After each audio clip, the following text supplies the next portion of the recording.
All right, Mark, thank you so much for being here, man. I appreciate it. How you doing today? I'm doing pretty good. How you doing? I am living the dream. I'm happy to have you here, and I'm excited to talk to you about the things that I have written on my little list over here. All right. Well, I want to start with something incredibly recent. Is the back to the beginning, where you actually were, and I have some things I want to ask you about. But just to start, like, what was it like just being there for such a moment? It was unbelievable. I mean, when I got there, uh, and I went to rehearsals the day before the show, and it was just like a high school reunion, like all your buds from 40 years ago, just hanging out, just everyone's, it's like a love fest, and they had their schedule. Like when I got there, Anthrax was there, then they had to rehearse, they did a sound check, and then Rudy Sarzo showed up, and Jakey Lee. I mean, it was just crazy. I mean, Now, I wanted to bring up something. Is you said there was two photos that you actually took that were hanging in the museum at this event, correct?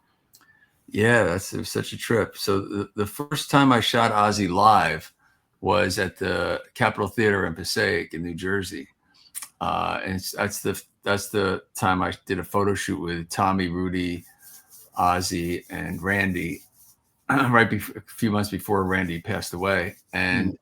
and that photo from that show was featured in the museum. Like two of my photos, about maybe 4 feet by 3 feet, and right behind it, it was like a like big digital screen of that tour. It wasn't the concert I was at, but it was wearing the same thing. So, and there was only one other photograph in the museum besides my two, or maybe there was a couple of them, but most of the artifacts were his like gold records that he had in his Mhm. home, his MTV awards, Grammy, those kind of things. But it was pretty cool seeing Ozzy's history and his awards in such a place of, in a museum. I mean, he would, Mhm. it's pretty trippy. Now, I want to stay on that topic for just one second because, you talk about all of his accomplishments and his career, but you played a big role in that yourself because there's a lot of amazing photo shoots that Ozzy's done, and a chunk of them are yours. And I wanted to know if you had a favorite that you've done for Ozzy that you could recall, like just being like, this is the one that I enjoy the most. Well, I must say it was my first photo shoot with Ozzy, and it was for the cover of Circus Magazine. And I had my photo equipment. I went into the hotel, I was bringing everything in, and Sharon said, I want you to meet Ozzy.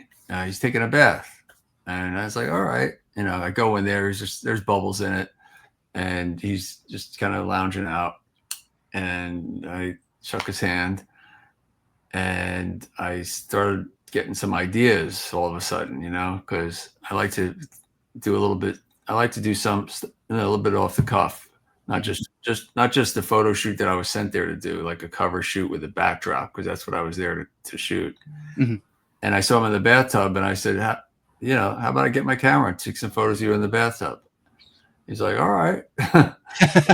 And then I started thinking. Even then, I went to get my cameras, and I saw a empty bottle of Dom Perignon, and I grabbed that, and I gave him the bottle. And then I saw a cigar that was like, you know, he must have smoked it the night before, and I took the cigar and I gave it to him, and that's how we got that one photo that is really one of my favorites.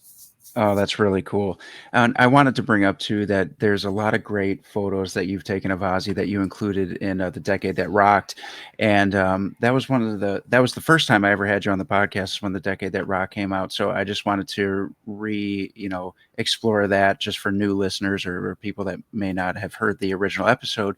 So can we just plug the decade that rocked really quick and just talk about that? I know it's a few years ago, but it's just such an amazing book. I can't help but talk about it. Oh no, thanks. I appreciate it. It's still like on the Amazon bestseller list on heavy metal, and it's been out for 5 years in June. And it came out during COVID, and it was really a drag because I spent 5 years putting it together, and then the books got held up in China because of all the stuff that was going on with COVID. So I spent all 5 years and the last 6 months getting ready to do press for it, and all of a sudden there's no books. You know, I had a big gallery event at a museum near my house that was booked. We had to postpone that a few months. We didn't have any books, and then we got 100 books like FedExed over when we had the opening a few months later. But everyone had masks on, and it wasn't what I kind of envisioned, you know. So, and at first I was really bummed, and like, well, you know, COVID. I mean, everyone's bummed, but especially because, you know, I spent this, you know, 5 years making this book of my life, and I couldn't promote it. And then I said, well, yeah, I can promote it, you know. And that's when everyone started doing video interviews online and doing that whole, you know, the Zoom. That all of a sudden everyone knows what Zoom is, you know. Yeah. Nobody knew before that, you know, or a handful of us. But everyone took advantage of it.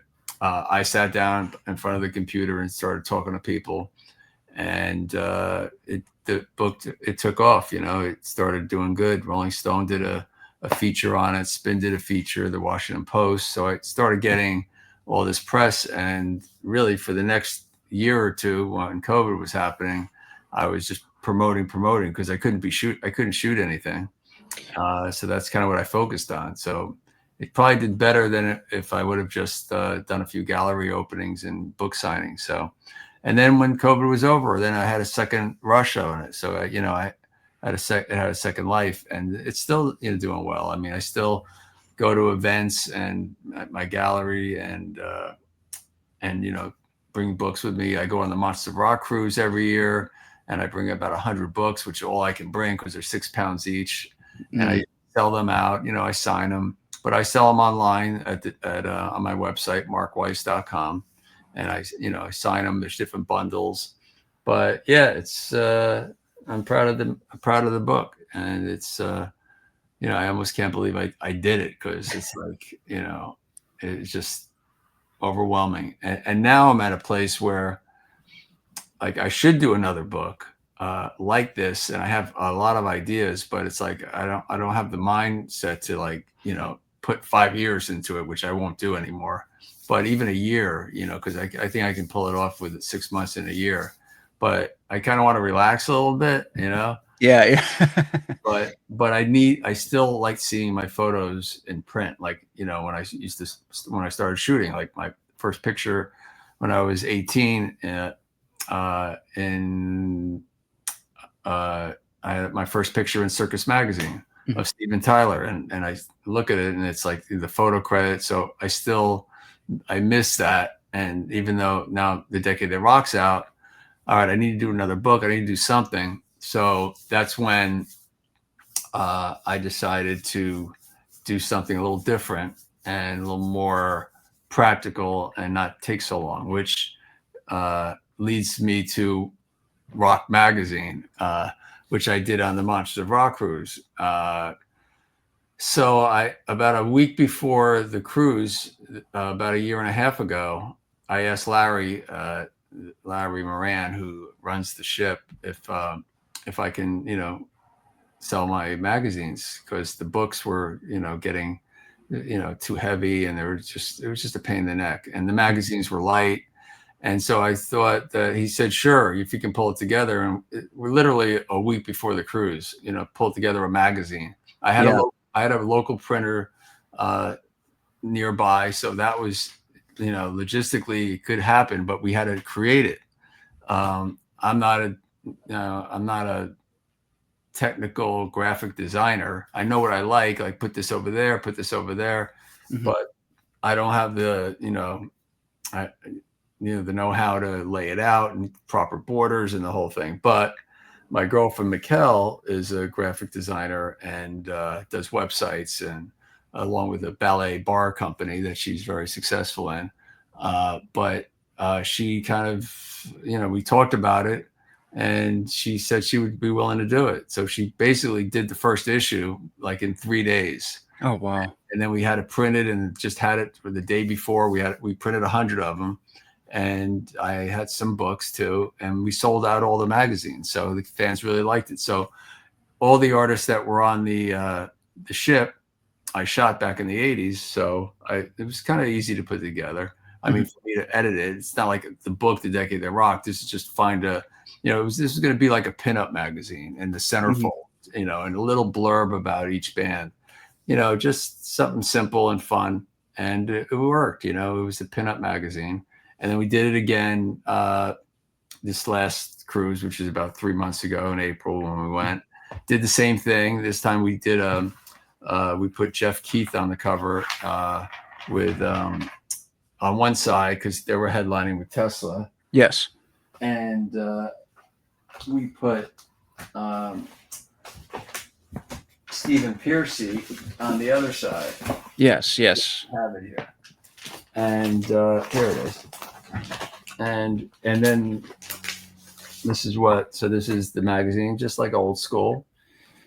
And then this is, Yeah, that's awesome. And then we have the centerfolds, of course. Sebastian wasn't performing on it, although he did a couple songs, but he had an art gallery, Wentworth Gallery, which I'm involved in as well.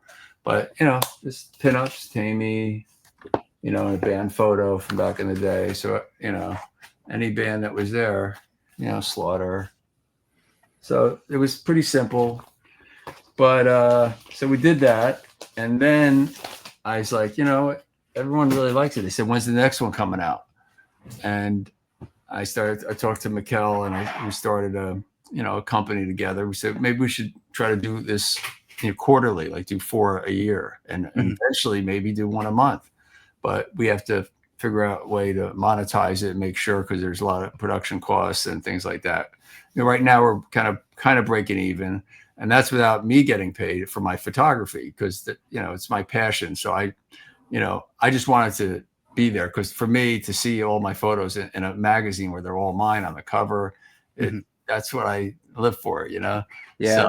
So you got to pay the people that put it together and the printers and this and that. So we decided to do a Kickstarter campaign, and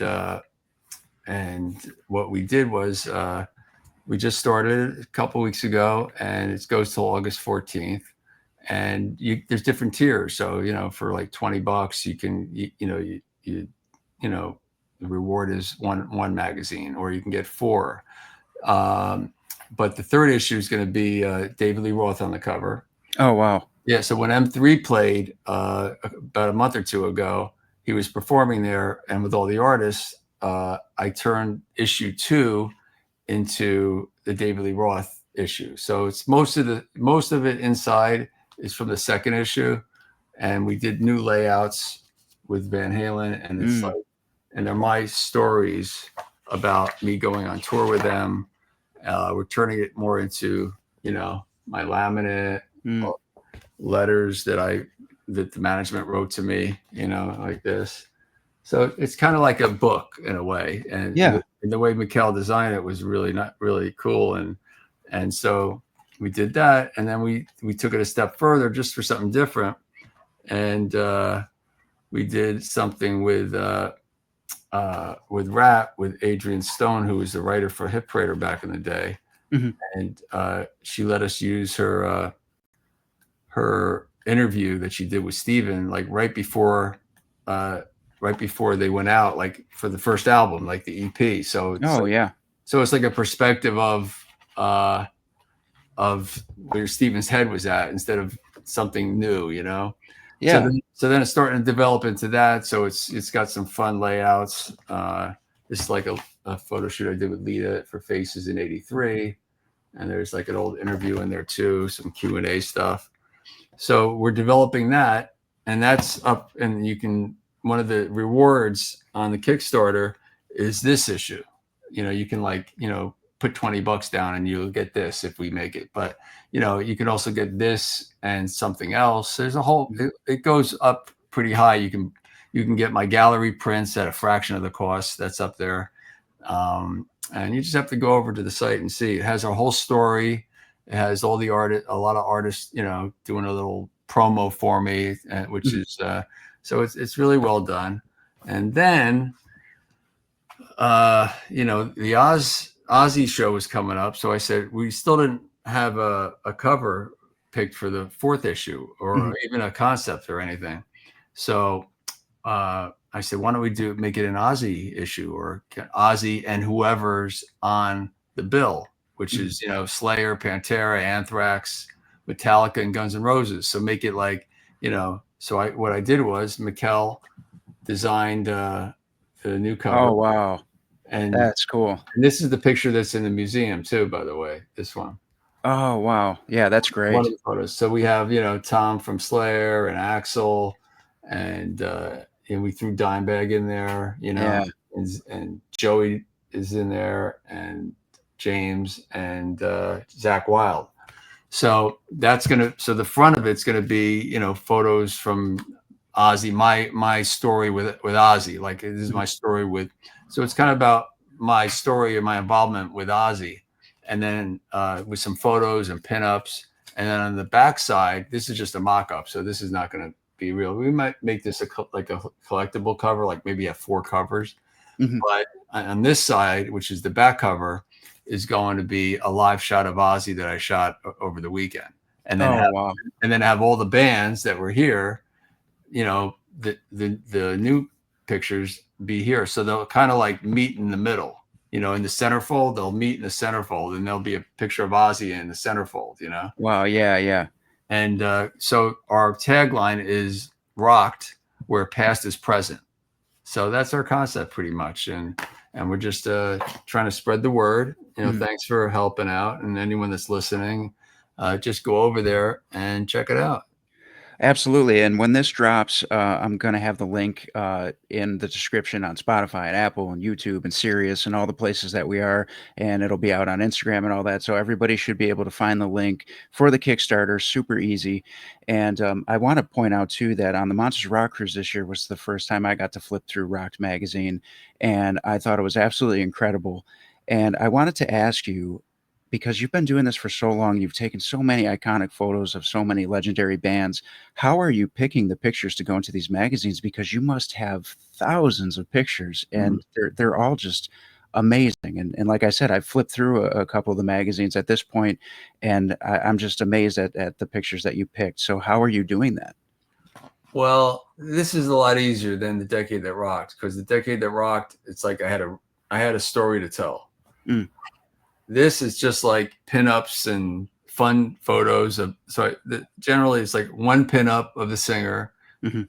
and a group photo. So I have every time someone has a birthday or anniversary or someone passed away, uh, we do social media and we post a picture and we put a quote up for what the artist might have said at one point.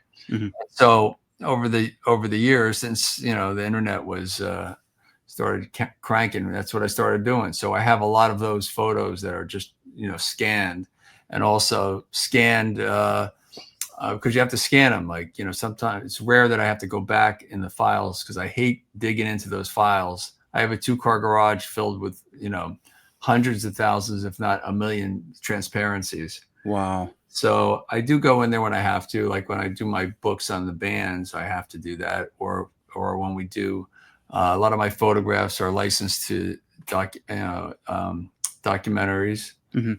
and that's when I kind of dig in and start scanning. And then, it's just, if I had to do everything at once, it would never happen. But over the, last 10 years, 15 years, it's been, a little build. So I have a nice archive, and I have someone that works for me, Camille, who's been with me for over 30 years. That does my business end. So I hate doing all the business and doing all that stuff. So luckily I have someone that's really good.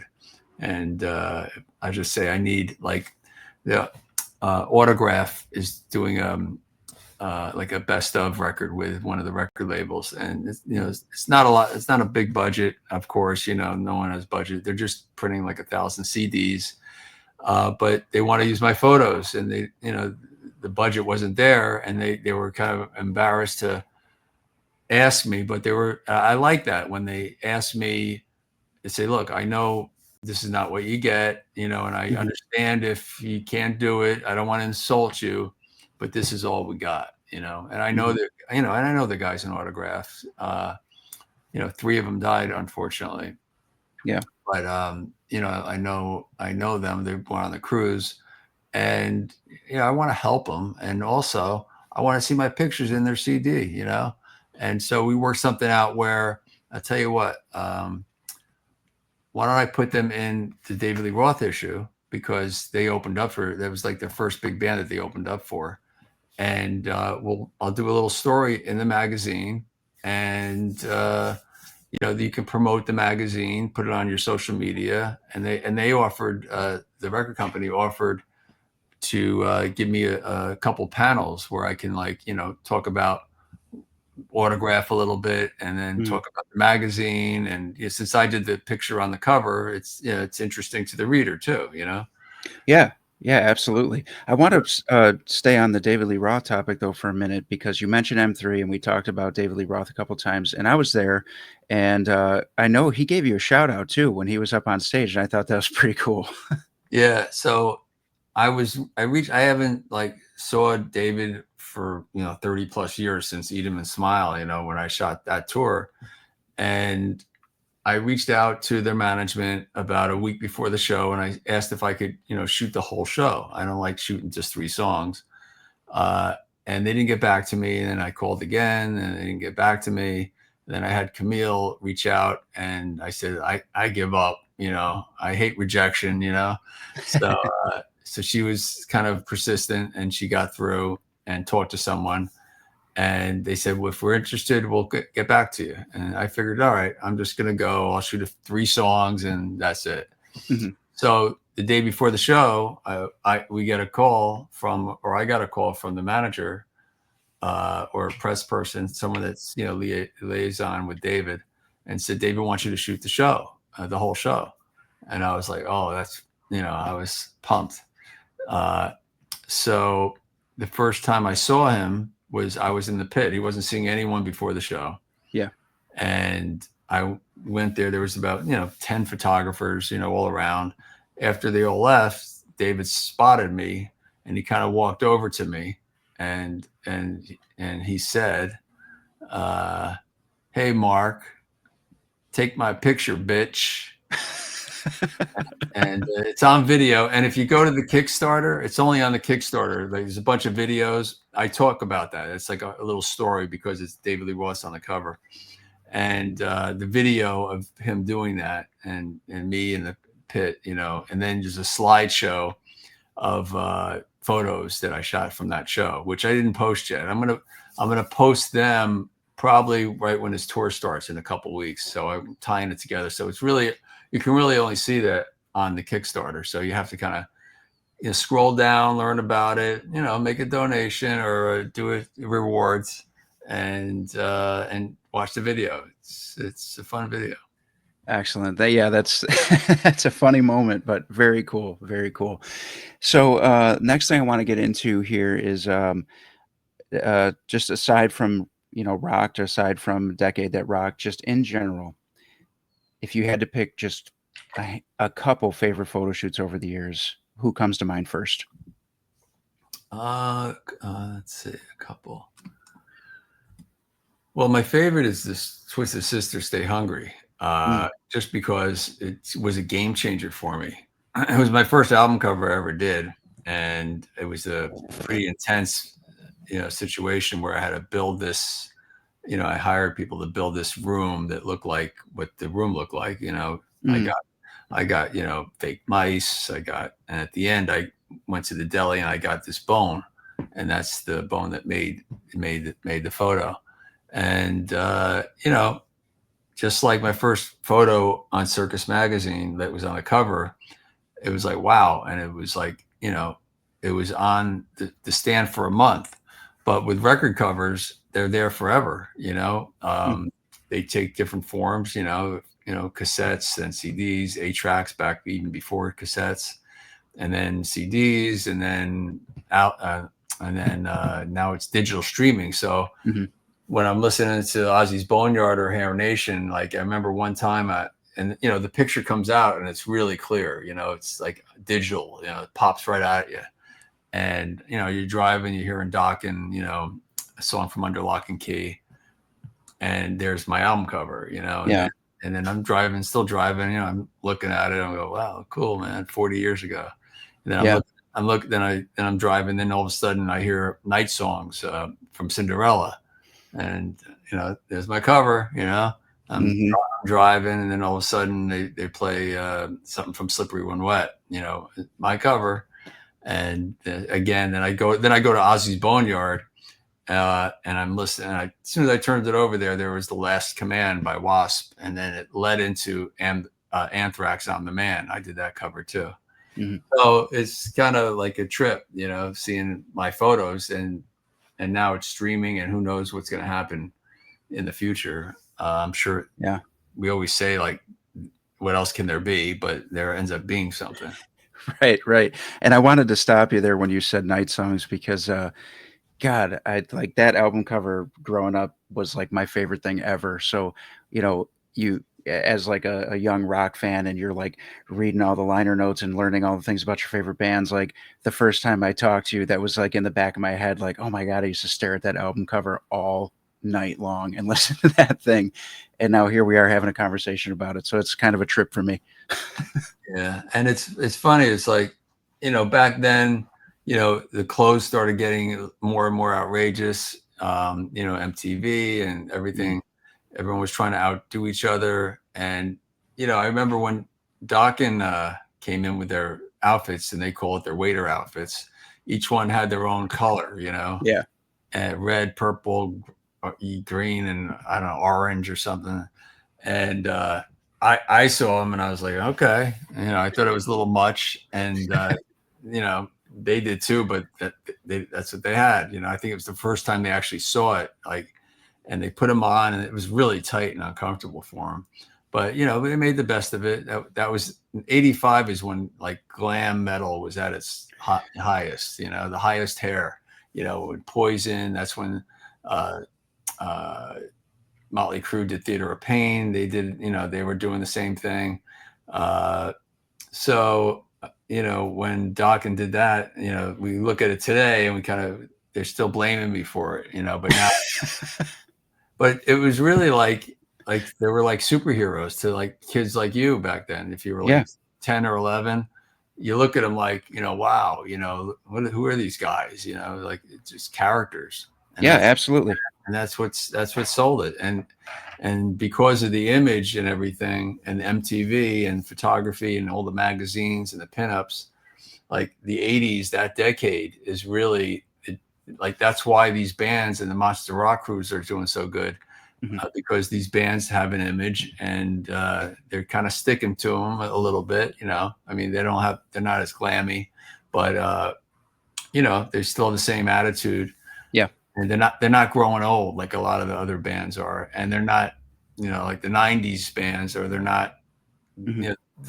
they have a tendency to more grow old and grow beards and stuff now, and be comfortable, but we still want to look good and feel good. So I kind of lucked out for that decade, as to being a rock photographer. So I'm fortunate in that. Yeah, and you were a huge part of all of that and that whole movement, and I think it's really incredible that we're still getting the magazine and the books and all of these things that you have going on. Before I get you out of here, we're going to just do a little fun section that we do with all of our guests now, which is just a lightning round, and it's just like a this or that round of questions, just for our listeners to hear some different stuff and get to know you on a different level. So, first lightning round question is going to be Chicago or New York style pizza. Uh, New York, because I haven't had Chicago. All right, fair enough. How about dinner or dessert? Dinner, Are we going chocolate or vanilla? vanilla, definitely. How about Poison or Motley Crue? Motley. Ozzy or Alice? I mean, Ozzy, but I love Alice. No matter who people pick, when I say that one, they always go this guy, but I love that one too. At Uh, every time, every time. Um, how about favorite movie? Spinal Tap. All right, favorite TV show? Uh, let's see, The Odd Couple. Believe it or not. Great choice. Great choice. Here's a superstitious question for you. Let's say you believe in, all these crazy things that happen in the Bermuda Triangle, and you have to go through it. Are you taking a boat or are you taking a plane, and why? Well, the boat, because at least you're grounded. I mean, you might get sucked into the water, but the plane, what are you going to do? Just disappear or go into the water? So it might be a safer bet if you're already on the water. Might All have right. more chance of survival. I always got freaked out by that, by the way, when I was a kid. I remember in the 70s, it was like really happening, Yeah. and I don't know, does it still happen? They say it does, and I'm amazed by it, which is why I throw that question in there because I have a lot of paranormal and horror movie guests on the show. So that question's got to be a staple because it still freaks me out. I watch documentaries about it, and it's just amazing. Yeah. Now, are you a horror movie fan? No, absolutely not. All right.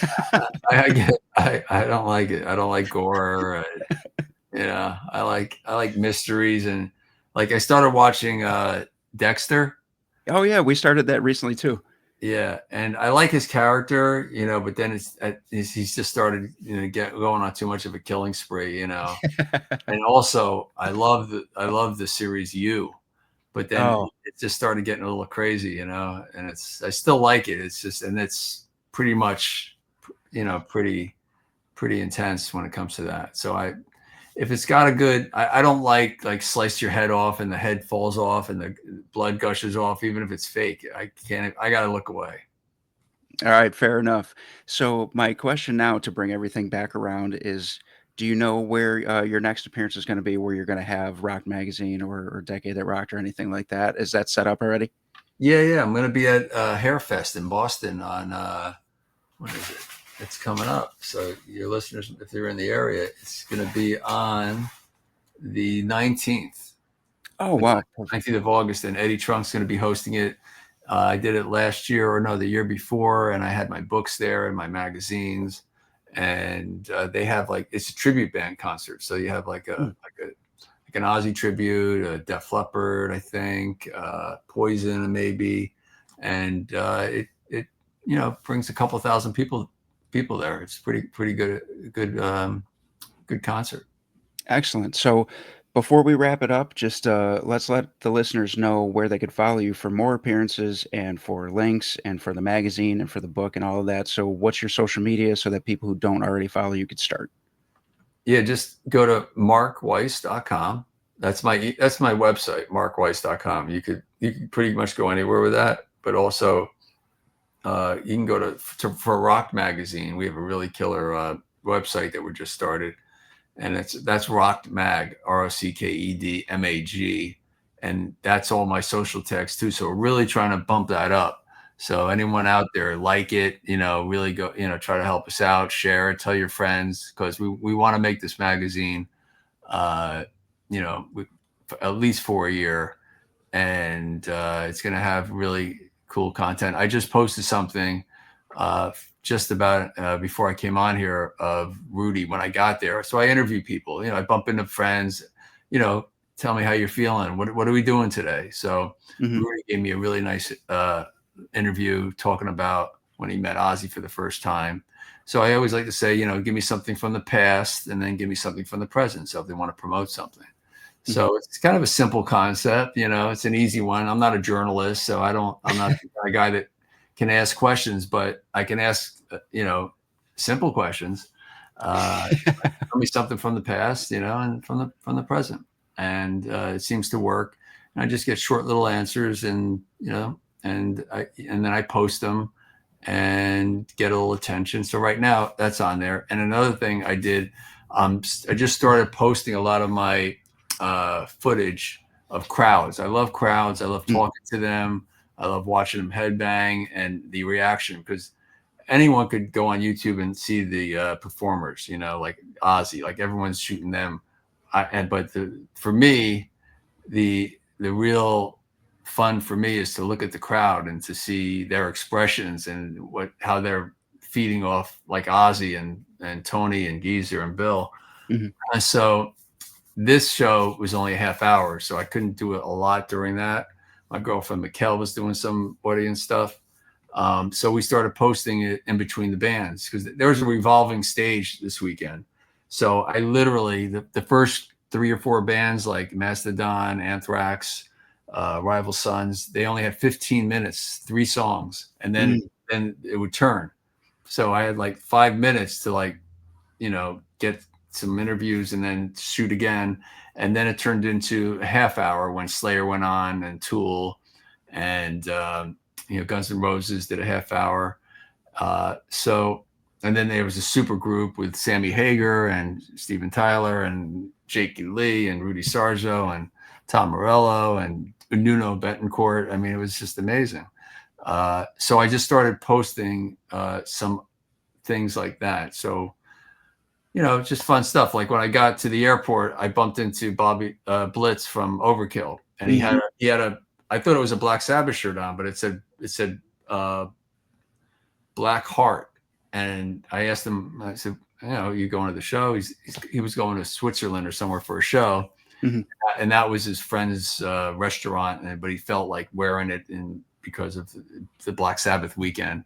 And then we just started talking, and I said, tell me something from the past.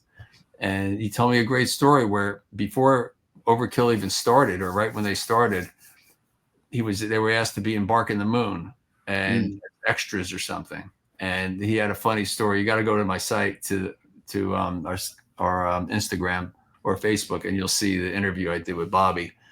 So just, I just very casual. I film with my phone, and I just have, small little conversations, and, and they take off. One of my videos of the crowd hit like 45,000 views. Like, wow.